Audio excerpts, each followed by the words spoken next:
Hello everybody, and welcome back to OMB Reviews. I am the critic who is a cynic. Hope you're doing well, and today we'll be doing a box office preview for this upcoming weekend, which sees 3 brand new releases, including that of Scream 6. Can't believe there's been 6 of them. The movie 65, and also the new film Champions. And let's just say that the box office right now is once again seeing a bit of an increase, but also we also continue to have the same old, just again, flat out lies at this point from the mainstream media about franchise records and franchise best because they refuse to adjust for inflation. And if that triggers you, too bad. Before we get any further, though, please make sure you smash that like button, lap that fire button if you're watching over on Odyssey, and smash the rumble button as well. Also, make sure that you are subscribed to the channel with the bell notification on. That way you know every time the video live stream goes live on the channel. So, as you can see from Tony at Deadline, Scream 6 stabbing at franchise best $50+ million global opening. $50 million global opening? Oh my goodness, that's the best thing ever. Wait, no, it's not. Scream 2 made $65.7 million domestically in its opening weekend. Scream 3 made $59 million in its opening weekend. And this is also using the numbers metric for adjustment for inflation, which actually uses an older metric, meaning it doesn't use the most current rate of inflation, meaning that these numbers are actually probably a little bit higher. Meaning, yes, the numbers for Scream 6 are definitely going to be impressive as far as the Scream franchise, the fact that it's still doing as well as it is. I'm not trying to take anything away from that. Again, the fact that there is still such a hardcore fan base for this franchise that people continue to show up for it is indeed something, and something to praise in and of itself. I don't quite understand it, but then again, I'm not a fan of this franchise, and so I really would know one thing about it over the other.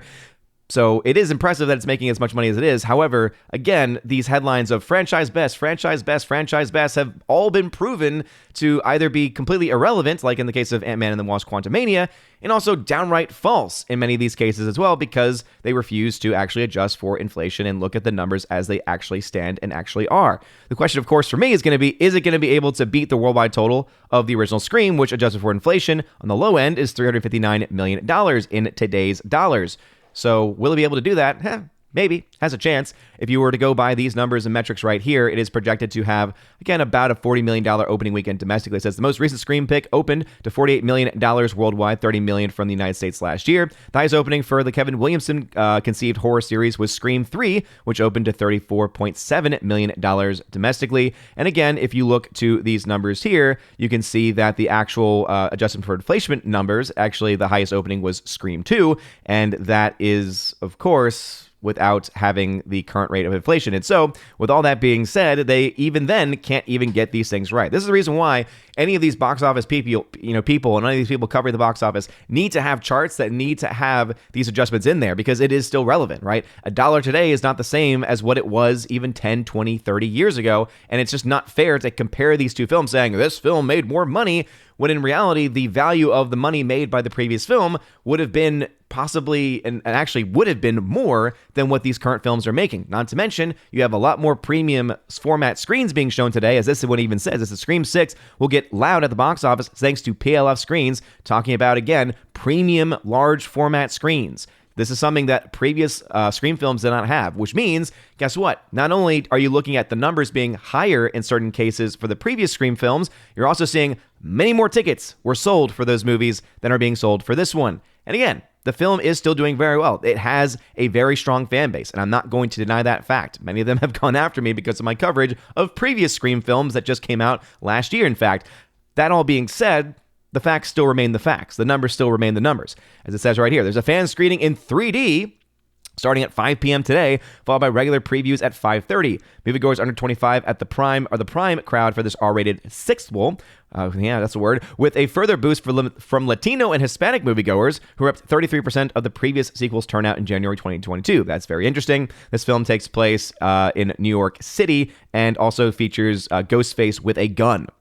Which is, again, I have not been following this franchise as far as watching the movies, but I can say that just doesn't seem quite right to me. Box Office Pro is reporting, though, they are projecting the film to make $41 million domestically. So $41 million domestic, looking to make another $10 million or so internationally in its opening weekend to make over $50 million. But as I said, that is actually not higher than than Scream 2, and is actually not even that much higher, and probably may not even get higher than that of even Scream 3 adjusted for inflation. Again, I at one point need to probably make my own chart saying, okay, let's take the actual rate of inflation that we actually can get from the BLS, the Bureau of Labor and Statistics. So this is an official number here about, hey, what's the dollar worth today in 2018 dollars? Let's even go back to 1997. Let's see what the dollar would have been worth in this instance here. Let's go ahead and go. We'll do this live just to kind of show you the methodology here. So $1.88. So almost $1 today, again, was worth about almost $2 back in 1997. So it means you can almost double what you see in the original film. So let's go ahead and unadjust these numbers here and get the actuals for these. And so back in 1997, back in 1996. So yeah. That means that the original Scream film is actually one of the lower films, even when you adjust those numbers for inflation. Scream 2, on the other hand, is actually quite a bit more. And obviously, 3 years later, Scream 3 means that the rate of inflation is not going to be nearly as high, which is why Scream 2 is actually the highest opening weekend of any of these films. That all being said, again, as I said, the films are still doing quite well, and that is still impressive to say the least. We also have another film coming out this weekend called 65. I actually have a ticket to go see it tonight because it made my, hey, it could be fun. Could be a fun movie list. Not that I was highly anticipating this movie, but I do like Adam Driver, and it does look like an interesting concept for a sci-fi film. I'm kind of hoping it doesn't have any major twists to it. I think that some people might think that it might try to do is it an actual person from the future who is experiencing the past, or is there something else going on? I don't know. I feel like just a straightforward sci-fi action flick done well could just be very, very good. And so I'm hoping that that's the case. It could also be really, really bad because right now the early projections for this film are not looking good at all. It says right here that the $45 million film, so not the highest budget in the world, but still large enough to where when you look at the overall projections for the film being only $9.6 million for its opening weekend, yeah, you can understand why I have a suspicion that this film could end up being a box office flop. It goes on to say here that is bound to attract the previous one at 47%, talking about the over 25, 80% being under 35. Outlook is high single digits at the film for this PG-13. Preview start at 4 p.m. Thursday at less than 3,000 screens. Co-financed by TSG and Braun, bounced around the calendar. And as you can see, this is, again, a film that could potentially have some problems. You also have the film Champions from Bob Farrelly getting a wide release in the mid-single digits from Woody Harrelson, or rather starring Woody Harrelson. So, again, it's going to be interesting to see whether that film's going to be able to make some money. I wouldn't be surprised if it makes a little bit more money than expected, simply because some people might say, hey, I really like what he said on SNL recently, so I'm going to go support him. Again, not to say that it's going to be a lot of people, but I could see that happening maybe like for a few people here and there. That film is only projected to make around $4 million.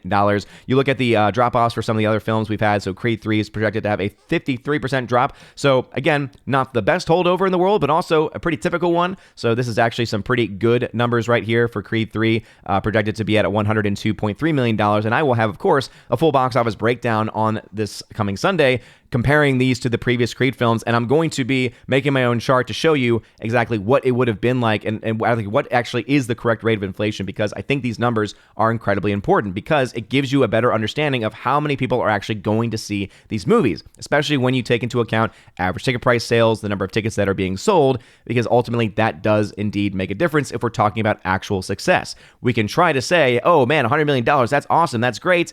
For some films, yes. And for Creed 3, as I said, I even said in last week's video, yeah, I think that is definitely a good number, but to try to say it is the all-time best and oh my goodness, it broke all sports movie records, it's like, yes, when you don't adjust for inflation, you might be correct, but that means that you are not adjusting for reality. So anyway, those are the numbers as they currently stand. Ant-Man and the Wasp will continue to drop off, growing to $7.3 million. The chances of this film hitting $500 million becomes less and less every single day. Even if it does, it barely breaks that, which means it is either barely breaking even or more likely ending up losing a crap ton of money as well. And so let me know your thoughts about that and anything else I mentioned. Do you think that Scream 6 is going to be any good? Are you a part of the Scream fandom? Again, I know that there are a few members out there who are big fans of the Scream films, and hey, if that's for you, great. But also, again, this disingenuousness from Tony over at Deadline covering the box office, which is just not, again, based in reality. And again, this is a number from the numbers that is using, again, a old metric, so it's not even the most up-to-date numbers. And so even with that, though, you still see, right, Scream 2, Scream 3 are definitely up there as far as opening weekends are concerned, not to mention their total actual runs. I could totally see the film right now, as it's expected to open, doing better than Scream 4, doing better than even the 2022 Scream, which, keep in mind, that only made $138 million worldwide. So yes, that was enough to make its money back because these cost next to nothing to make. But when you compare that to the height of the film's franchise, which was around $359 9 million, Scream 2 is 344, and then it just drops off precipitously after there. You can see just by that metric alone, the audience shrunk, right? They lost about half of their audience. And so you still have a lot of people that are around, but they are a hardcore small portion. So enough to be able to continue to make these films, but ultimately, I would like to hear what you think that film is going to end up making, talking here about Scream 6. So let me know your thoughts about that. Also, are you planning to see the film 65? Again, I'm going to see that tonight, so expect a review either tonight or tomorrow morning for that movie. Again, I don't really know what to expect. I have kind of middling to low expectations for the actual movie. I'm just hoping for it to be good. As long as it's good sci-fi and the CGI doesn't completely suck with a $45 million budget, I know that they can pull off good CGI because guess what? Love and Monsters cost around the same amount of money and did great CGI work.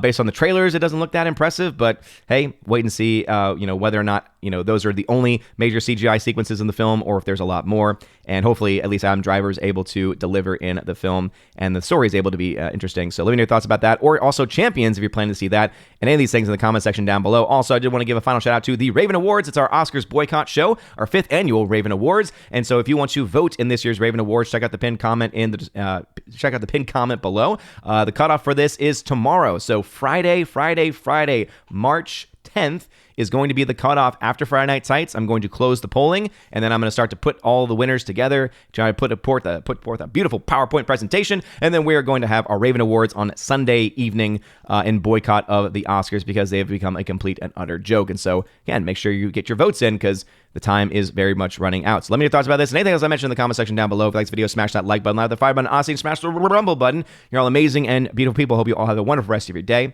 And as always, God bless.